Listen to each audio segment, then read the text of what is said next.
Right, so last time we had, so I'm going to try to focus on the case when we only have sort of boundary constraints, because then sort of notations become a lot simpler. And but I think there's a lot of just, fun things that you only see when you have interior constraints as well, but we're going to just have to not see them for the time being. So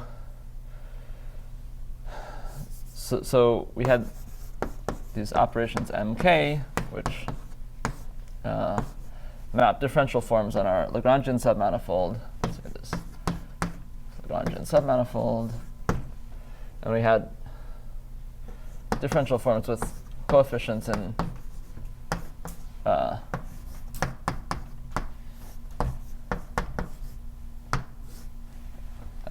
Novikov ring lambda. Right, so lambda was sort of sums like this, where beta I, so omega of beta I belonged to some I pi, which was like a quotient of relative h.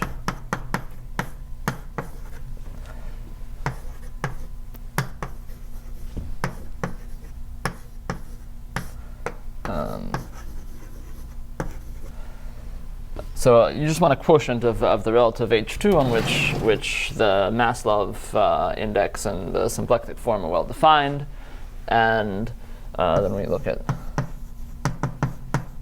sort of positive powers of this formal variable t, and we have to assume that the omega converges to infinity as I goes to infinity. AI are real coefficients, like so. And here t is just like a formal notation that p 2 is equal to t if beta 1 is beta 2, and so t to the 0 is equal to 1. Notation from last time, and it's mk was given by,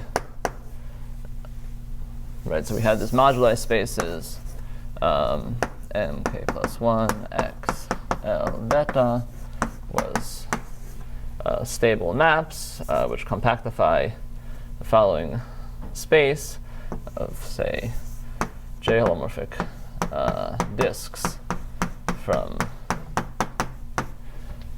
in this pair XL, say J1, J0, K, cyclic ordered.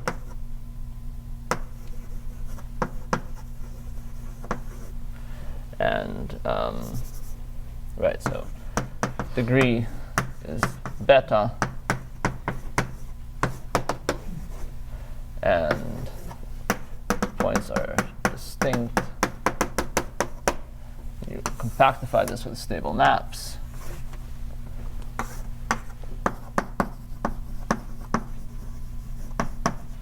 And then we have evaluation maps, this to L, which take a pair U and some marked points Z and send them to U of Zi. Then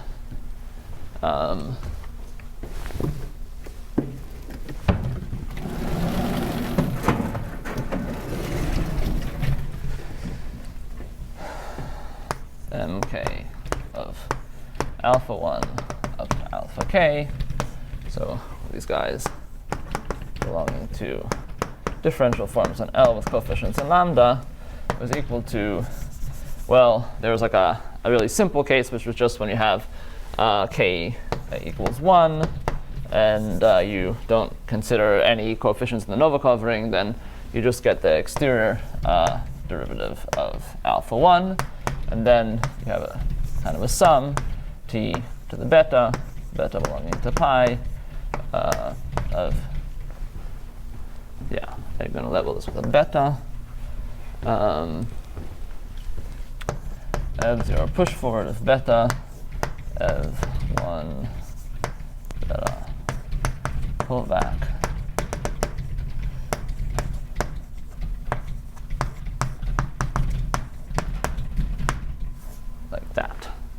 And there's, of course, signs everywhere, which I'm going to ignore. And this push forward just means integration over the fibers.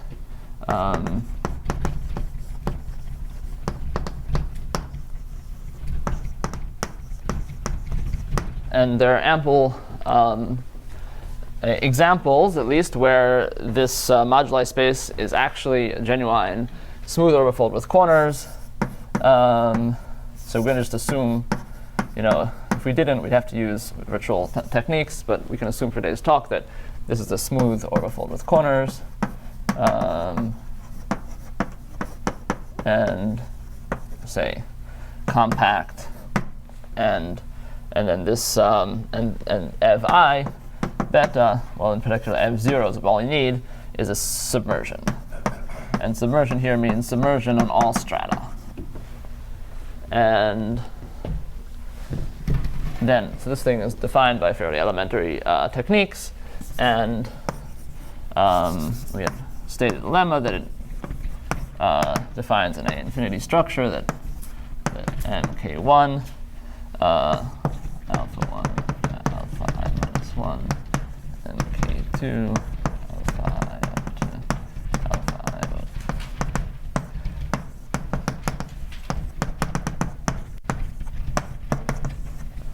with appropriate signs.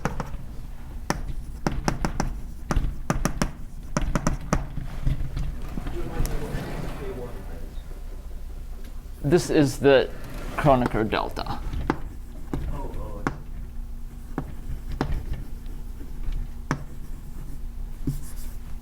So just when k is equal to 1, you have this term, and when it's not, you don't.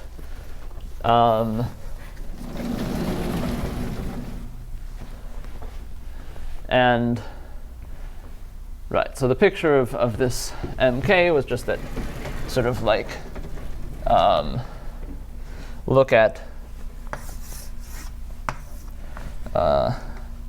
disks of, right, I had introduced an extra notation, which is that this is equal to the sum of beta in pi of t to the beta mk beta. So we can just sort of introduce a notation for just the coefficient of beta in this power series. And the meaning of kind of mk beta was just to look at, if we think of differential forms as being kind of Poincare dual to some geometric cycles, which of course doesn't make any sense, but it gives us an intuitive understanding, then we have sort of a picture like this, where you have sort of alpha 1 up to alpha k, and then those are like the inputs. They're like constraints on your disk, and then the output is just sort of the 0th point. This is so around here you have this is z1, and then this is zk, and then here you have sort of whatever u, and then here you have u of z0, and then you look at sort of all of the points which are traced out by u of z0. That will be this kind of thing is mk beta of alpha 1 up to alpha k. Okay. So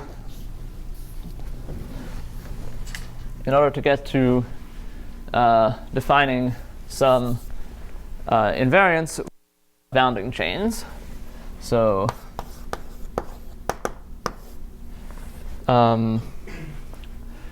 just to ensure convergence, I'm going to just add an extra formal variable to this to these forms. So b in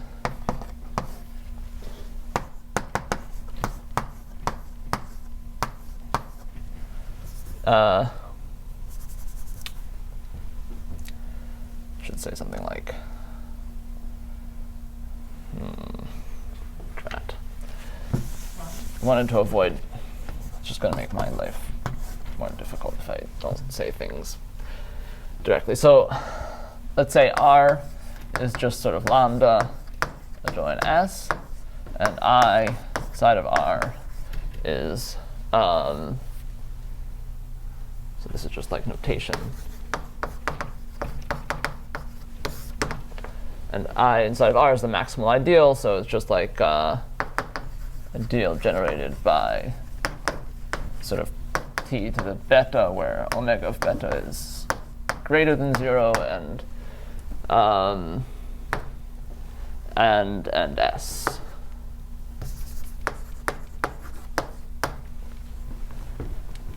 Okay, so then we can look at sort of B being in. So we're complete with respect to this ideal, and so we can look at B inside of I times these forms, and it's a I times these forms is a star of L with coefficients in I. guess I could have said it that way.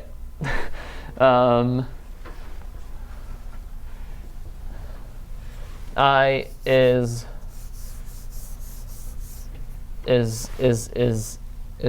a bounding. Yeah, so I just drop co. Bounding form. If sum of mk b to the k is equal to c times that 1, so where 1 here is just a constant function. Constant function on L. Of course, in a more general setting, you could do this with 1 just being some unit in this infinity algebra. Whatever different notions of unit you want to use.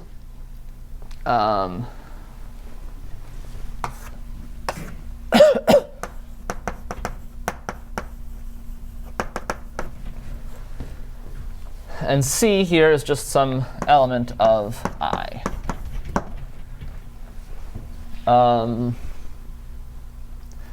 And okay, so this is a definition of a bounding chain, but sort of there's a lot of these guys because there's differential forms, a very weak, very kind of flexible notion. So we want to define a gauge equivalence. To do that, we want to define another infinity algebra, which is going to be almost the same one. This part is much more interesting when you do it with interior constraints as well, because then you get actually interesting things going on here. But nonetheless, we'll resist the temptation to make things complicated. So this is the definition of a bounding chain. So we want to get to the notion of gauge equivalence.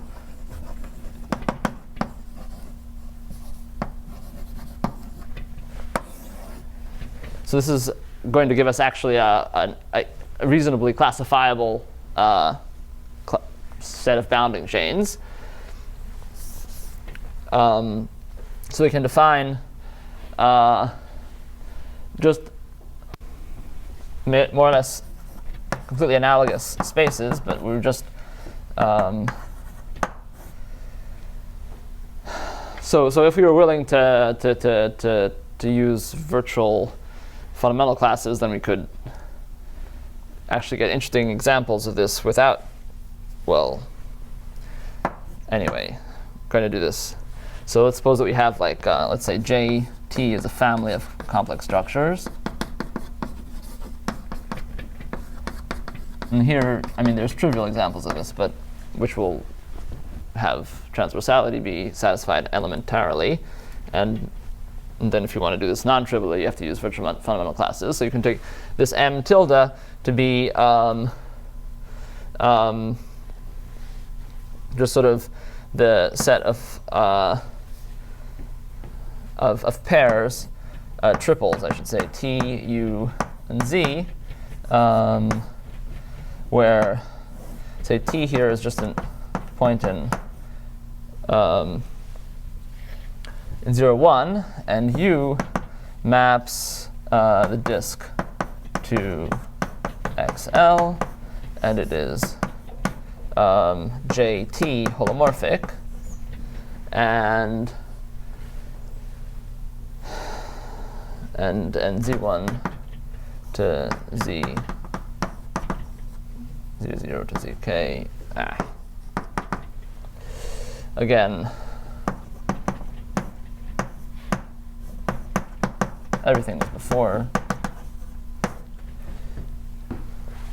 are the boundary here, so pairwise distinct.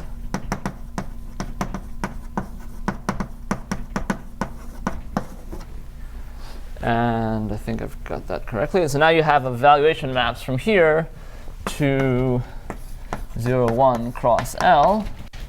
So you take a triple T, U, Z, and you map it by of I beta to T comma U of Zi. And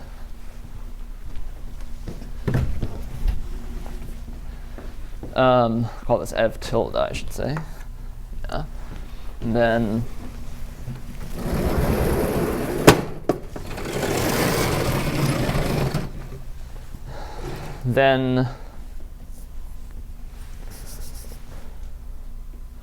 we have mk tilde, which will map differential forms on V 0, 1 times L lambda to K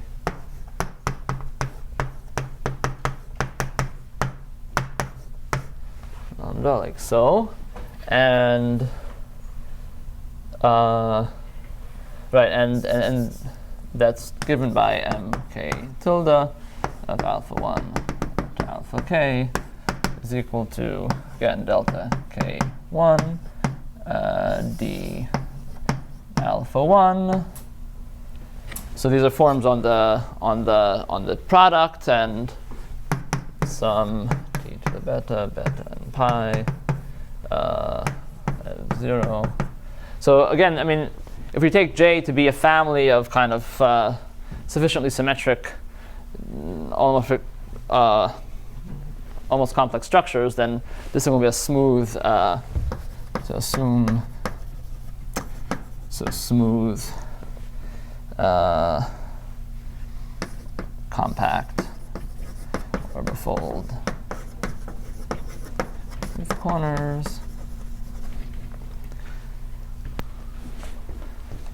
And this guy's a submersion. Right, so if you just take, for example, JT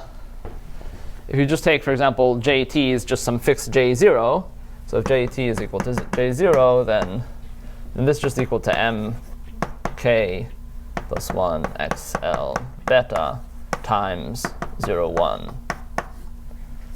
And that's already useful.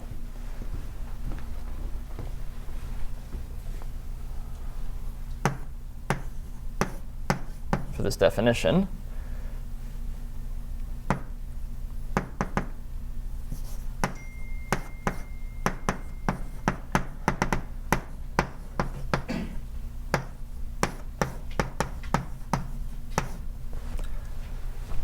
Tildes everywhere. Okay, so the definition is that bounding chains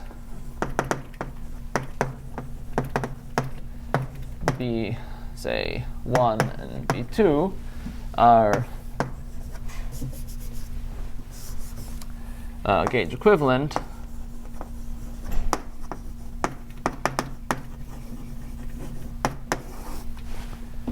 if there exists a bounding chain. Well, if there exists B,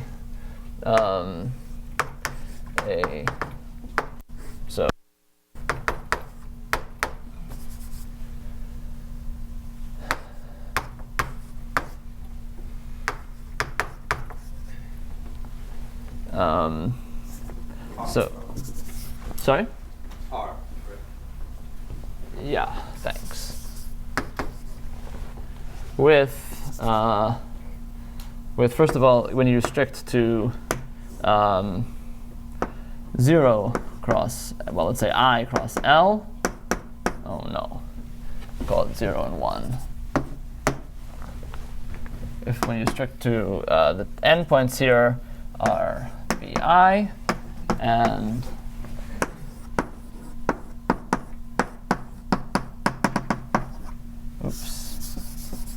it's basically a bounding chain for this A infinity algebra. Right, so in particular, this C has to be the same for both endpoints and so on and so forth. So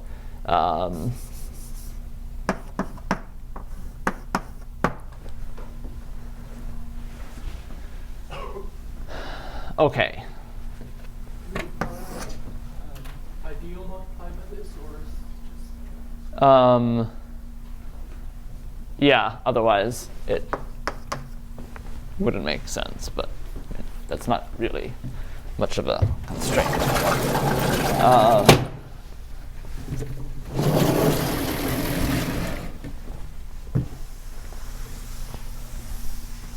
Okay. Is everybody getting the punchline here? Questions about this definition of gauge equivalence?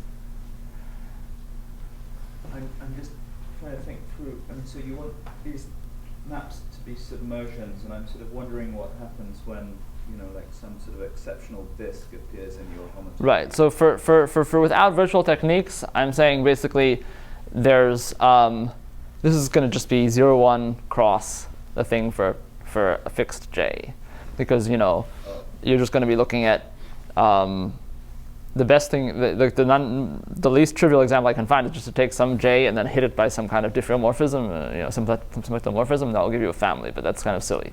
However, if you use interior constraints and you do like a bulk deformation, then this actually becomes a really interesting kind of, when you do bulk deformations, this sort of A infinity algebra on an interval, then you can get highly non-trivial things going on, even though you're just fixing j kind of fixed.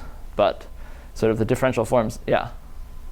I can say something to Tim. It's actually, see this trick here? It's not necessary to actually have jt. You could just take L 0, 1 cross L, sure, embed it into a disk cross M, and then use something as long as there are restriction maps for time 0 and time 1. As well as it's set up, you could restrict to any intermediate time t, right? Yeah. But that's not necessary for the argument. So once you loosen that, the things in the middle don't actually have to lie in a given fiber. So that's to say we can take things to be submersive over L rather than over 0, 1 plus L? You can, no, what happens is you need the things to be submersive over 0, 1 cross L, but it's not a fiber-wise submersion with respect to t. Which means the exceptional thing could start at a different value of t than it ends up. You could use an almost complex structure on M cross disk, which is not fibered, such that the projection is not homomorphic, as long as it's homomorphic over 0 and 1. Okay? And then the exceptional things don't occur at times. And then you win. Aha. Okay. Yeah, I mean, sort of another way which you can do it is just like, if you're willing to use virtual techniques, then you can sort of like average the times together, and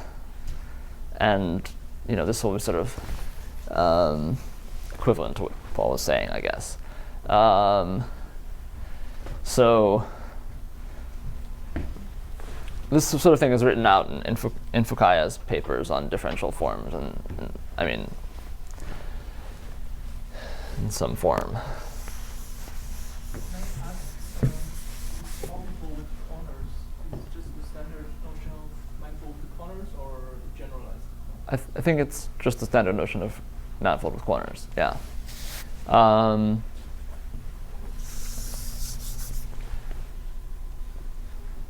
Right, so you have to be a little bit careful not to take like fiber products with respect to, the nasty ones are the forgetful maps. They're not like reasonable maps of manifolds with corners, and But otherwise, I think things are really actual manifolds with corners here. By Kai's papers on differential forms, do you mean the cyclic symmetry? Yeah, that one. And yeah, there's another one after. Like basically all the toric stuff is written in the language of differential forms. There's little bits and pieces of hints of what you can do in different one of those papers. And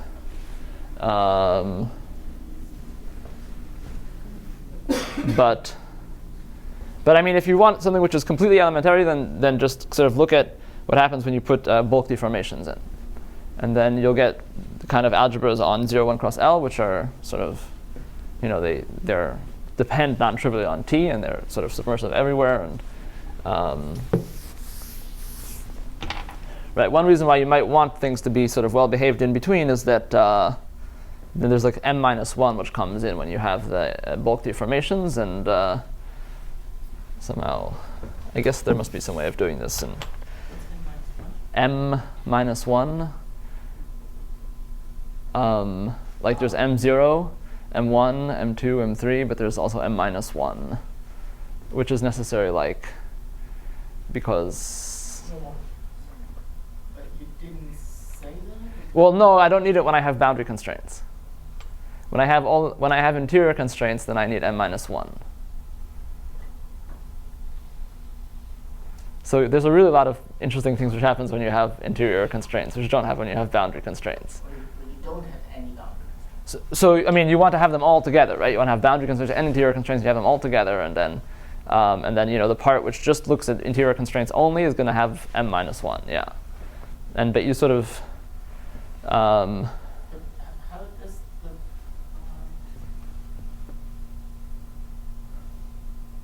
something that? Oh, okay. Yes. Okay.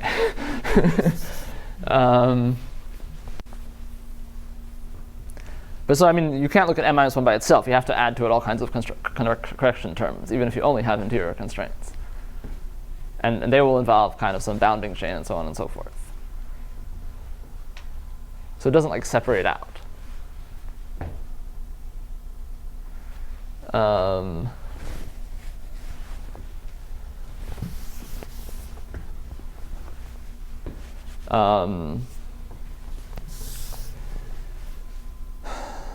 Okay, so maybe I should just draw like a picture of what's going on with these bounding chains. So. Did we already see m-1?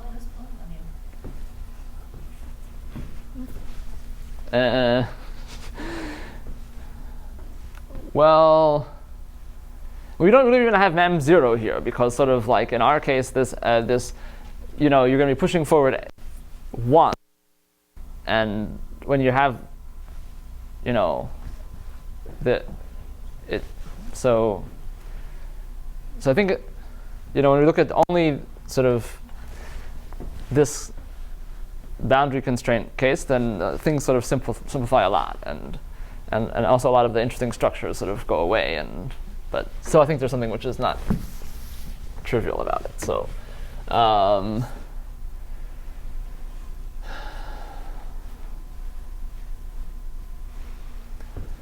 well, a picture. I need a bigger board than this.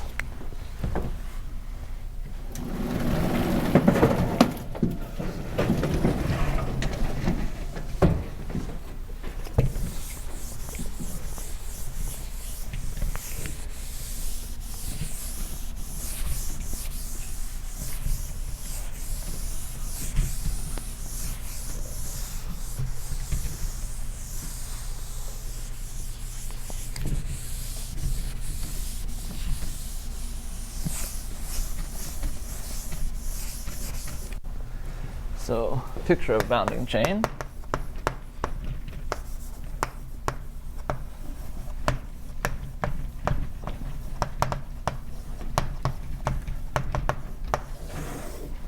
So just have to remember that there's these MKs basically, they sort of look like, so there's two cases. One is the MK beta so there's a sort of mk beta when k is not equal to when k beta is not equal to 1, 0, and there's like, and the case otherwise. Okay. And to see the bounding chain picture, we want to sort of divide them up. So in this case, you just have mk beta equals d, and here is something, you know, mk beta is equal to like some stuff from holomorphic disks.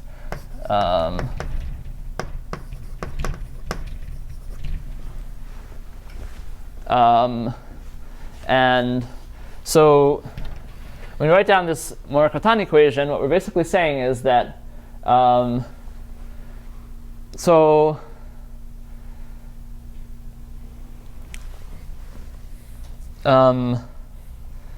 let's assume that B kind of looks like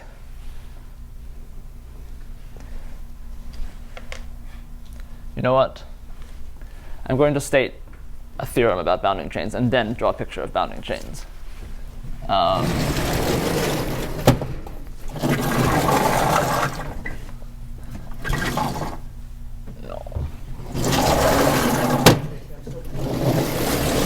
Yeah. There's no M0. Yeah. So where did the Maslov two disks go? Can't there be disks through each point? Well. You know, why don't you have a curved infinity structure? When you push forward, the definition is just you push forward 1. And the fiber dimension is, oh, so you're saying maybe if, That could be the fundamental class. that could be the fundamental class. OK. I'm always thinking about the case when we're in projective space and n is greater than 3.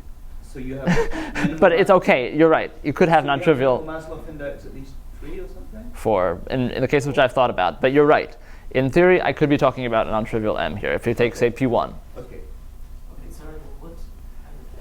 So Tim just said that basically what I said that m0 is 0 is false in general.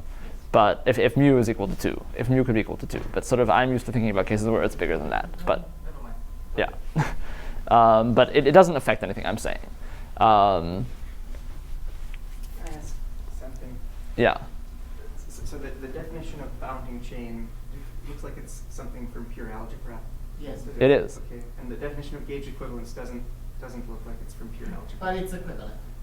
So there's some notion of gauge equivalence in In pure algebra, yeah. Which is the notion of gauge. Okay. The Morikatan theory. But I mean, So what? all you're doing is really just taking the same infinity algebra and somehow tensoring it with some model of chains on the interval. Oh, okay. And it's kind of a pain to do that because there are all kinds of completions that you could say it completely algebraically, but correct me if I'm wrong, but I mean, I mean, there has something about 0, 1, like there's being enough space in differential forms on 0, 1.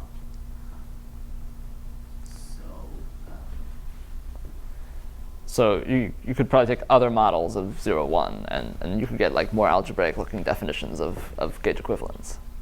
Like that happens in Fukaya's book. I think there's like 4 different notions of gauge equivalence, and one of them is just, you know, I guess also in Paul's book there's that notion of gauge equivalence, so which is just completely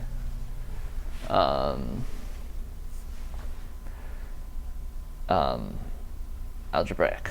Right, so I just wanted to say, like, the theorem is this. So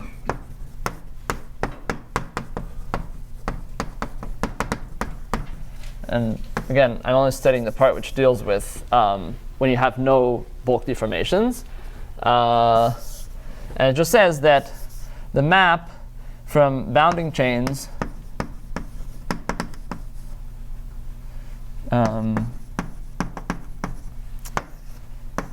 let's suppose that simplest case, suppose H star L is equal to, say, real coefficients, H star of the sphere, and then this map from bounding chains mod gauge equivalence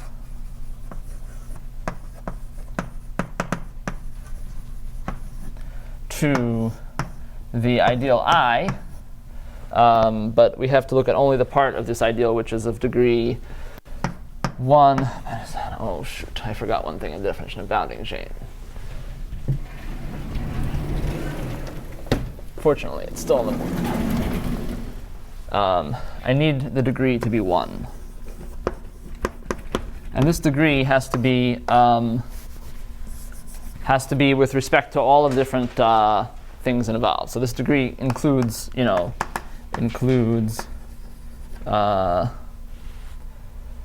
degree of S and T. And I think I never even said what those were. It's definitely not this time. And so the degree of S is going to be equal to 1 minus n, and the degree of t to the beta is equal to mu of beta, the Maslov index.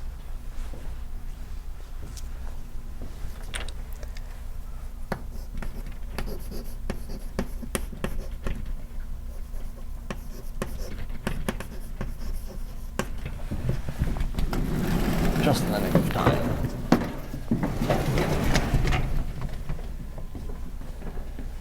All right, so you could have, in this definition, you could have chains which are like of degree, differential forms of arbitrary, at least odd degree here, which could be considered bounding chains because they could be multiplied by some powers of S and T, and then they actually behave algebraically as if they are one forms, which is the usual thing you have in bounding chains. In some versions of bounding chains. So, and so I want to look at only the degree kind of 1 minus n part of I. And so there's a map which just takes a bounding chain and sends it to the integral of b over L. And the claim is this map is a one-to-one correspondence.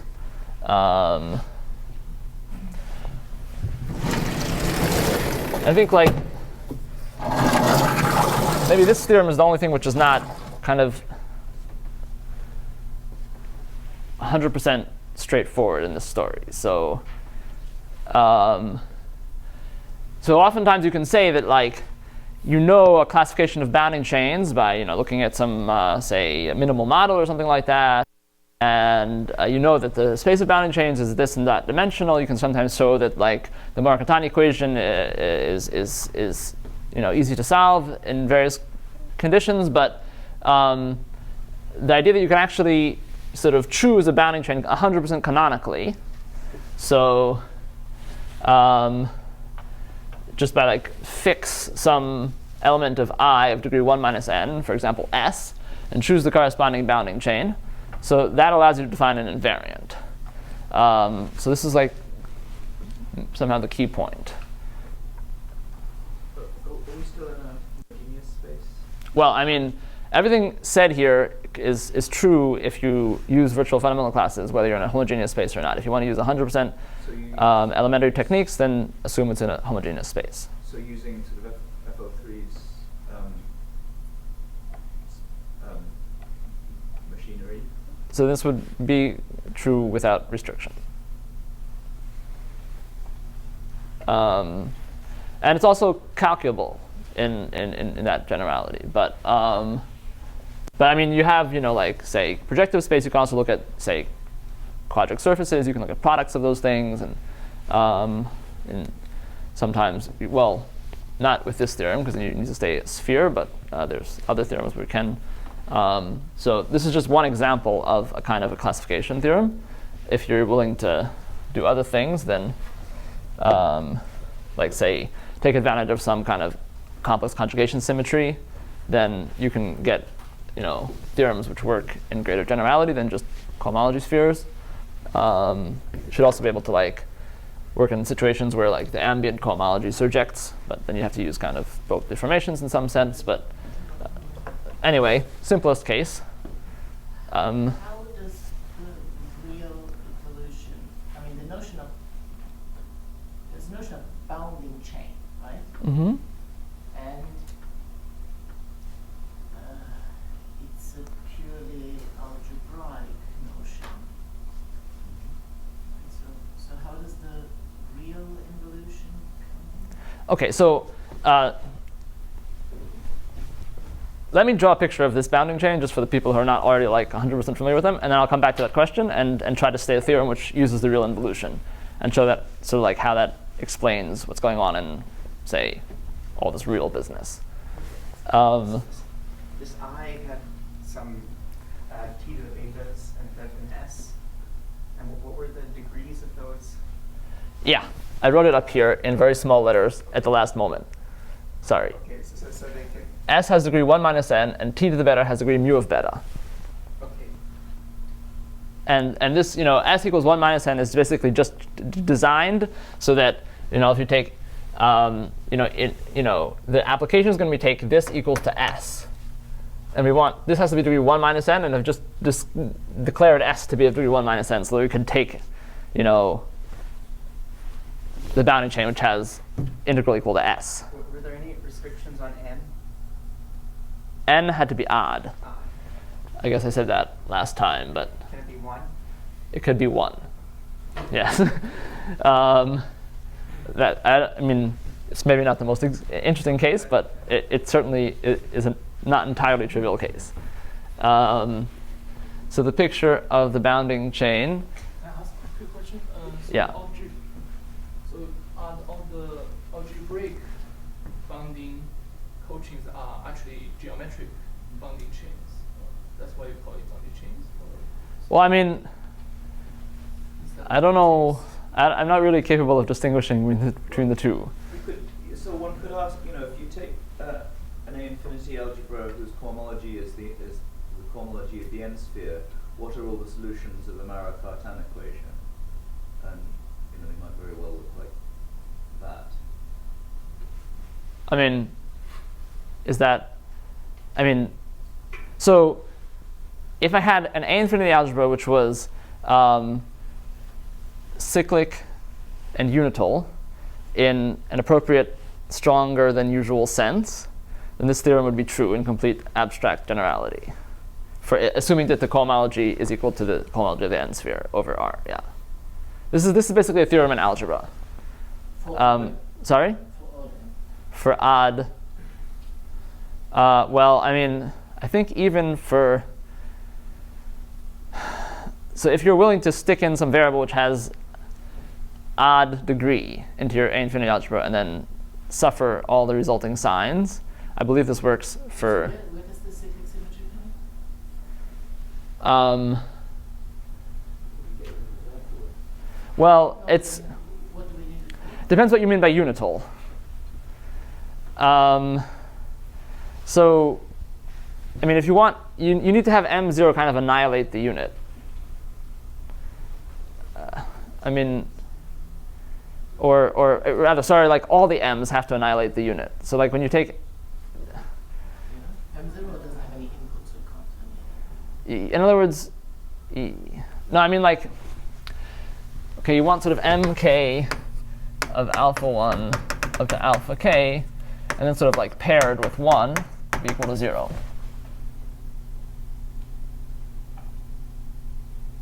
But what do you need it for? You need it, for example, for this map to be well defined. Hold on, but you didn't say. So it's not really a theorem in algebra. Well, I mean, if you define cyclic unital the way you usually do, and cyclic means this equals 0. So if you want both like the twiddle guy and this guy to be cyclic and unital. You need to assume that you know that your A-infinity structure has this property. So this is usual cyclic unital, right? Because if you cyclic it to here, then the mk. Yes, I know what it is. I just want to say. Sorry. Does the theorem assume that you know? Suppose I use some definition of the Fukaya A-infinity structure using virtual chains. Do I need to know that it satisfies this property for the theorem to apply? Yes. Okay, excellent.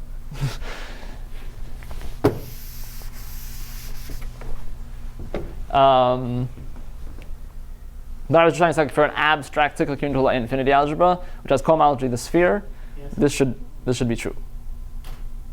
For an abstract what? For an abstract cyclic unital A infinity algebra, which has cohomology the sphere. Cyclic unital means cyclic and unital. Yeah. So you need the cyclic too, not just the thing that you wrote down. Well, for example, this is equal to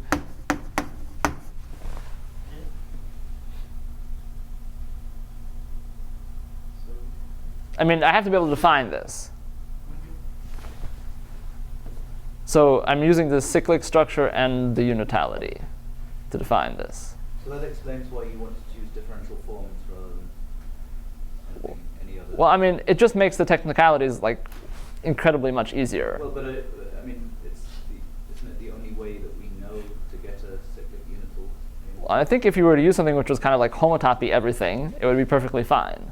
Well, if you wanted to work over the integers, it wouldn't work. Yeah, I'm not working over the integers anyway. I don't know how to do this over the integers. Yeah, I mean, although they ought to work over the integers because they come out to be integers, but because when you compute them, they come out to be integers. But I don't know how to do this technically to show that they have to be integers without actually computing them. So, and I would really, yeah. Why does the Well, homotopy versions? over the integers, there's a notion of homotopy cyclic, which is not the same thing as cyclic. Oh, And so you can't get things to be cyclic on the nose, and it shouldn't be able. okay. I mean, maybe if you replace the space by something larger, but then somebody has to think about it hard. I see. A priori, there's no reason why. Okay, so, I mean, if you were to like, say, work in kind of minimal model in a homotopy cyclic unital setting over appropriate field, which would make things kind of okay, then you would be able to say this, without any geometry whatsoever, just using the cyclic unital structure.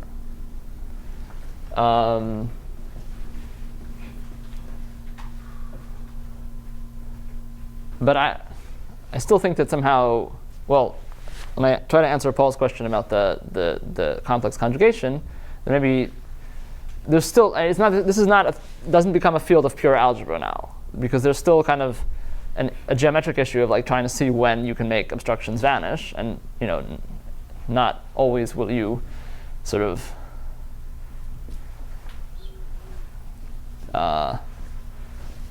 be able to say like a certain kind of A infinity algebras, which will satisfy this property, but come back to that. Pictures of bounding chain. So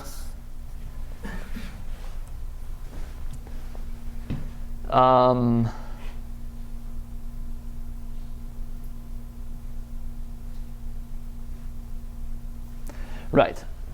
So the idea is that the bounding chain looks something like it starts out from a point. So when you integrate it over L, so the only thing that can give you something non-zero is a top form.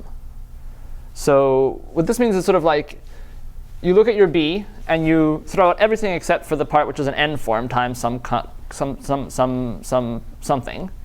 and that's going to determine the entire bounding chain up to gauge equivalence. So basically, what we're saying is that so if we look at a point, so a point is Poincare dual to an n form. I'm going to always draw the Poincare duals. So assume that you have differential forms, which are very close approximations to sort of like currents supported on some submanifolds, and then this picture might make some sense. Picture of like Poincare dual.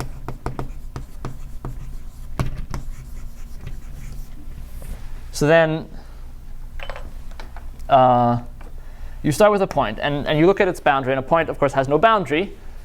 So we can ignore the contributions from the D part. And then we have to see, so we know that our bounding chains look essentially like a point. So we start with a point, and then we start feeding the point to the mk's when k and beta are not equal to 1 and 0. And so what do we get? So we have sort of the typical contribution to the Markov-Ratan equation. will be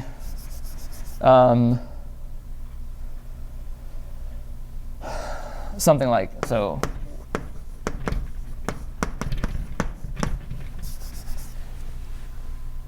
So we'll have like part of B will be a bunch of points, and then we'll feed that to an mk beta. The mk beta will look like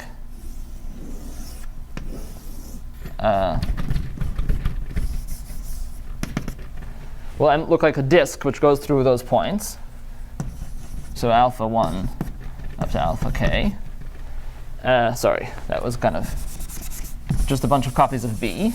And I can think of them being sort of distinct, but of course when I do A infinity, when I use the differential forms, of course I have transversality kind of automatically. I don't have to worry about like taking transversal things to intersect. That's one of the beauties of differential forms. And so this is one thing that might come up. This is kind of mk beta of B, B, B, etc.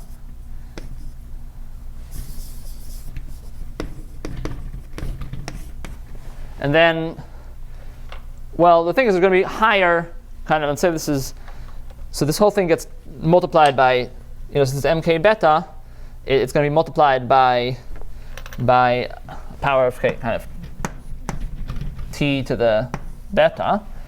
And then, right, so basically what you're going to have is, all points on the boundary of this disk. So, all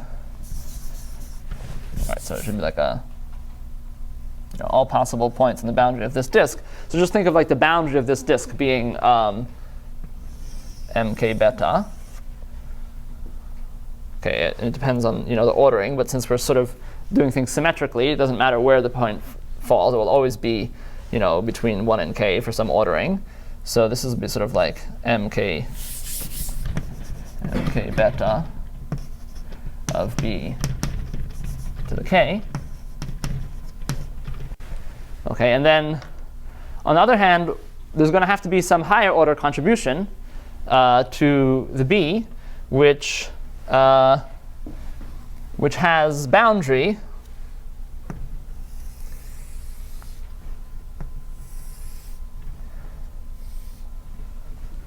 so this is also going to be part of B. So let's call this like B0. And this is going to be sort of like B1. So there's going to be some piece of B which sort of like, and then sort of like, the point is that this guy the mk beta of B0 to the k will kind of cancel out with the sort of minus 1 0 minus m10 of, say, some B1 contribution. And then sort of, so you see that the bounding chain, in a sense, it's a chain whose boundary is sort of like this boundary of disks which pass through the B0 terms.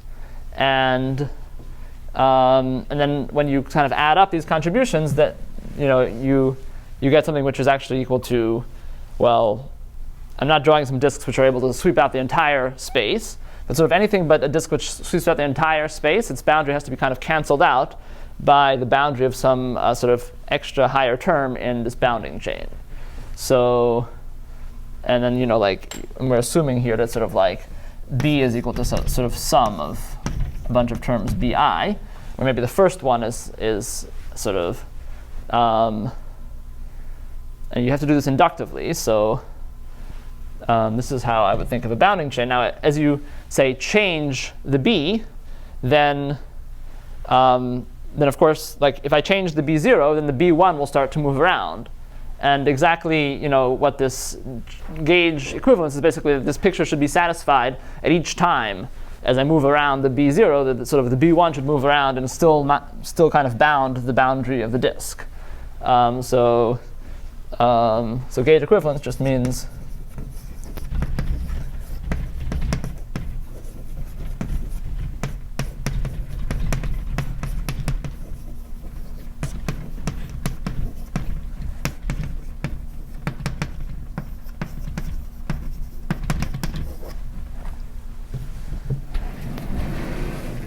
okay, and of course, in real life, it's somehow much more complicated because then I could also have,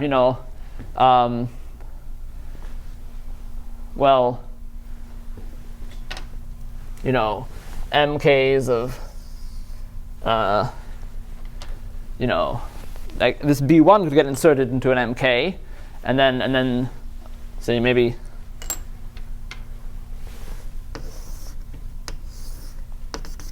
so maybe this would be like one of the insertions, and along with a whole bunch of other b0s. And then I have to put like a b2 in to cancel out the contribution from that. And then sort of this would be like, so this would be one of the constraints on some disk. And, and then, well, and then I have to add some other b2, which kind of cancels that out. And this is kind of an inductive procedure, which has to be done at, with respect to some kind of filtration on your ring, like say, like the degree filtration, in the way things are defined here, or with respect to omega plus, well, it's not going to be the degree filtration here, so it's going to be like omega filtration. Okay, so inductively.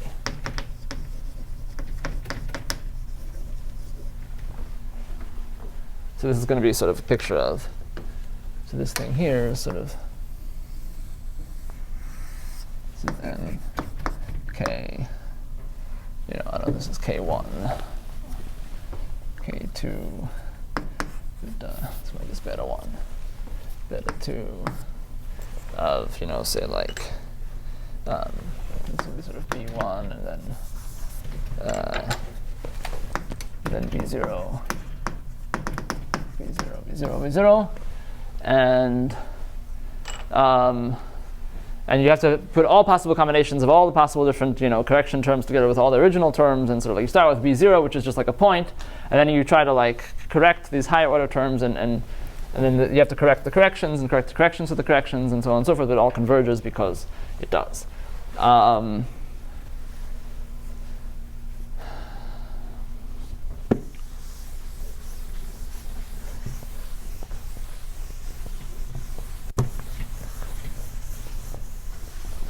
Okay, and then the actual definition of invariance, which is in a sense kind of standard,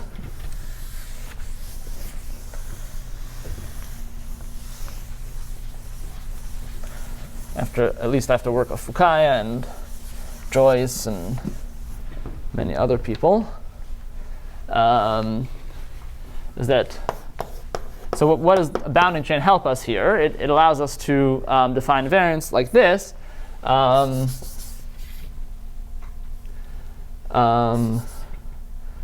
So OGW, I'm going to just define it where there's no interior, there's just nothing in here. So just skip the, so only boundary constraints. So you have k boundary constraints, how you define it.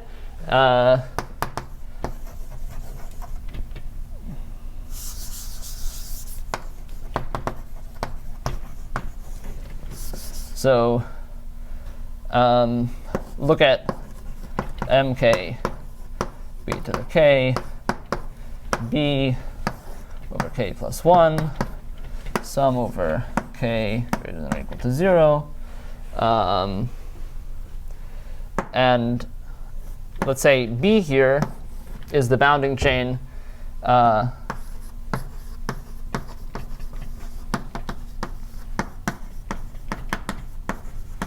with integral over L is equal to S. And then we just expand this as a sum of S to the k over k factorial. OGW K beta. So, and this makes sense because the left-hand side is kind of known to be independent of, well, it's reproved in our paper. So the left-hand side is invariant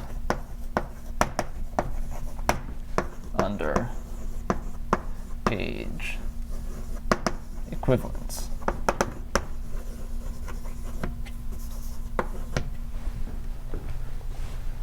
Okay, so this is, I don't know, this is a lemma, which due to Fukaya and Joyce and probably, well, maybe I learned it from Paul, and I had nothing to do with it. okay.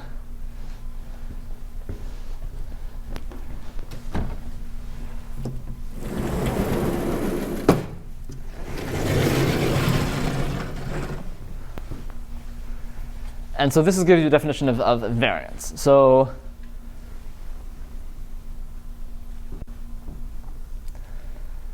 so these are numbers. Sorry, t to the beta. There we go. Now this makes more sense. These are just numbers. These are numbers. These are elements of R, a priori. But in fact, they turn out to be always integers. And this is, you know, I would like to know why. By definition, if 0 is a bounding cochain, then this is what? So I've chosen B to be the bounding cochain with integral equals S.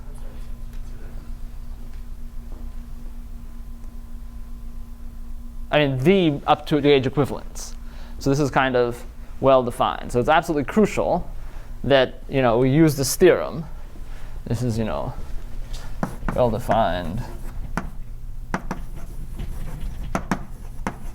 up to gauge equivalence. What does the k equal to 0 case on the right? 0. I mean, but we could choose. I mean, we could choose another bounding cochain, and we would get some number.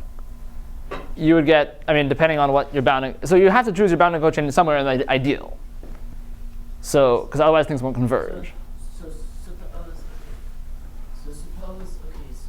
I chose that one such that the integral b over L is 0. Yeah. Then what do I get? 0. But there's m. Oh, sorry. Yeah. So I'm sorry. Well, no, it's going to be 0. Because this, you take m0 with b, that's 0. If the integral is 0, then. So if m0 could be, as Tim was saying, it could be like a multiple of 1, like in the case of, say, like toric variety, then you just 1 times 0 is 0. If b is integral equal to 0. So then this guy is just, drat. I never defined what this bracket is. Alpha beta is equal to integral over L of alpha wedge beta. Does this make things clearer? By the right hand side when you put k equal to 0, you get 0. Because, I mean, then this guy is going to be, if you substitute s equal to 0, then that would be looking at the k equals 0 term here.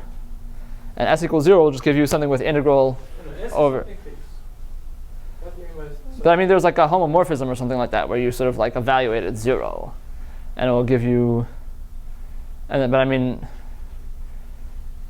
so that will give you like a homomorphism from like the ring of guys with s extended to just like the ring of guys with no s. And that will give you some bounding chain, which has integral 0. And Can you make a geometric argument justification why that thing should be 0? Or what is it counting? it's counting disks which go through 0 marked points. And I mean, That's not a well-defined count. and I haven't put in m minus 1. Well, what's the problem? Sorry? I just, like, for this to be interesting, What's the question? Sorry, I didn't understand. I'm trying to make sense of the K equals 0. For k equals 0. Hold on. The right But there is no hand minus 1. That was the right hand side is a right? definition, right?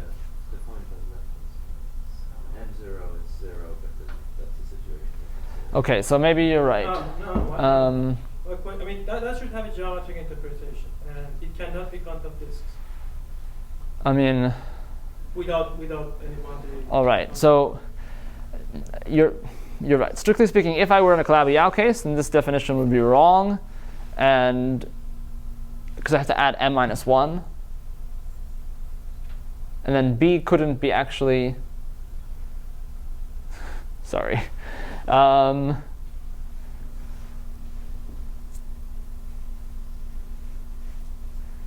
And B wouldn't actually be able to,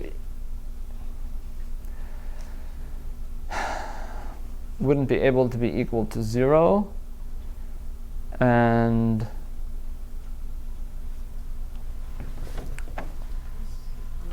I mean, I think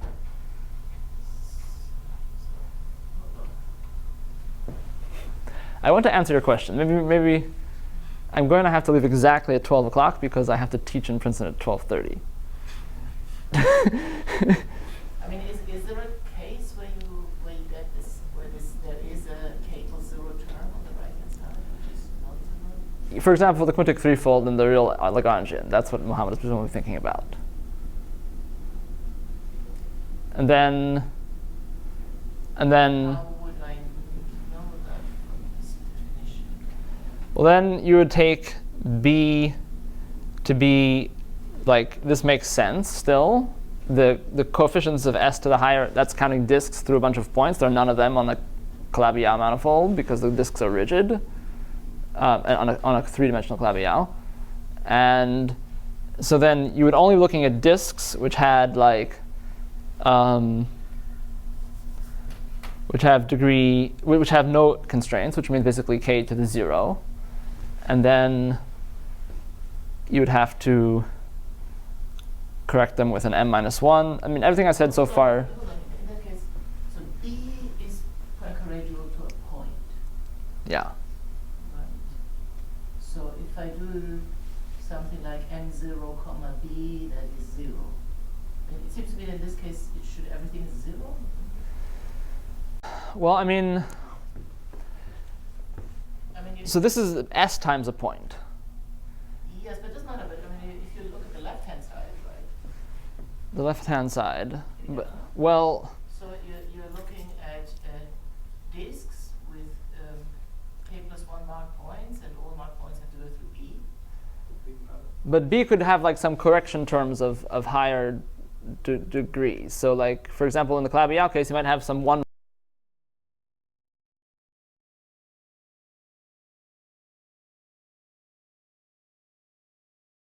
B, and then like this, this guy would be like M0 would be something like, a 2 form, because it would be like something Poincare dual to the boundary of a disk.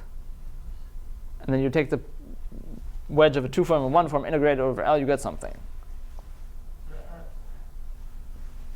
So I'm a bit confused. So do we have a definition or not? OK, so the strict definition should be m minus 1 plus this.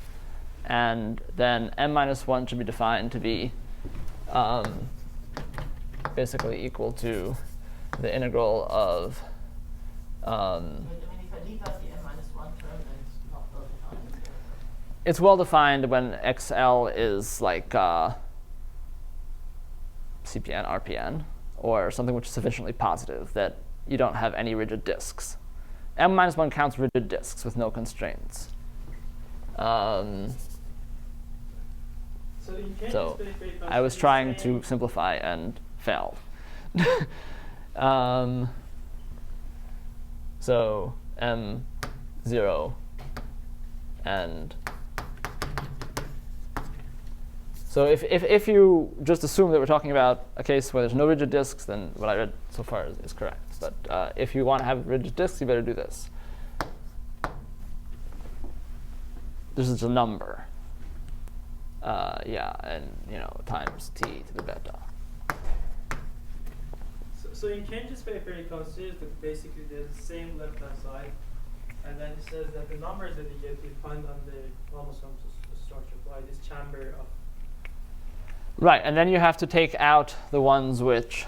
So, but you're saying that by considering this sort of B's, you won't see that, or something? That's correct. No, I disagree. I mean, well, we have to throw out the ones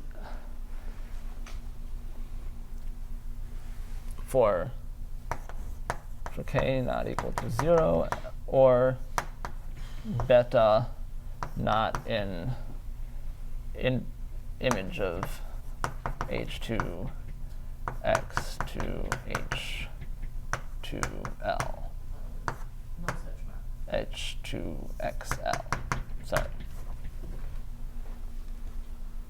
So if I give up k equals 0, then there's no problem. If I give up, so if I give up k equals 0 or beta kind of spherical. But now I don't see why.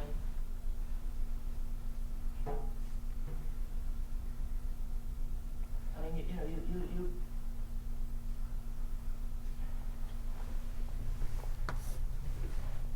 So if my disk, so there's two things which can bother me.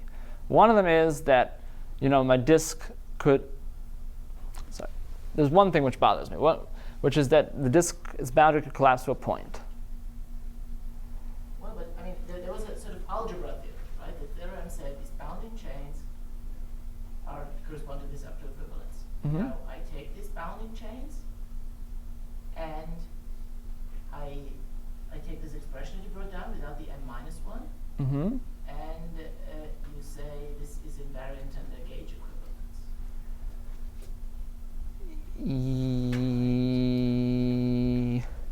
You need the m-1, strictly Without speaking, except if you're in like the case of the homogeneous space, when the m-1 vanishes. You really need the m-1. Invariant under gauge equivalence, You need m-1, 100%. an algebraic result. I don't think Well, it's a question so. of what you are actually. You need to add the m-1 term in general. So as long as you're willing to assume that sort of there are no rigid disks, so then I can, with a minute's thought, I can tell you what it means for an A-infinity algebra. Then this theorem will be a theorem for A-infinity algebras. But so it means that basically m0 should,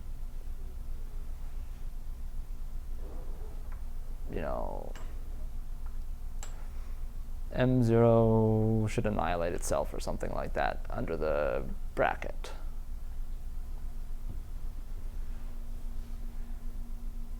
So this means that I have to make sense of this m-1. If you want to do things in general, yeah. I mean, under some fairly weak condition on your infinity algebra, this will be true without m-1, which is going to be true like for. So I think like if you can get your m0 twiddle thing to be 0, then you're good. But the m-1 is a kind of worms, right? Because that modular space doesn't have good compactification. I mean, Well, when this shrink to points. right, and that's exactly why we threw out this thing. So if you just sort of like drop the part, so I mean for k equals 0 and beta in the image of here, so if both of these hold, if the opposite of both of these hold, then these OG double numbers are not well defined. But as soon as you throw out the that case, then these are well defined. So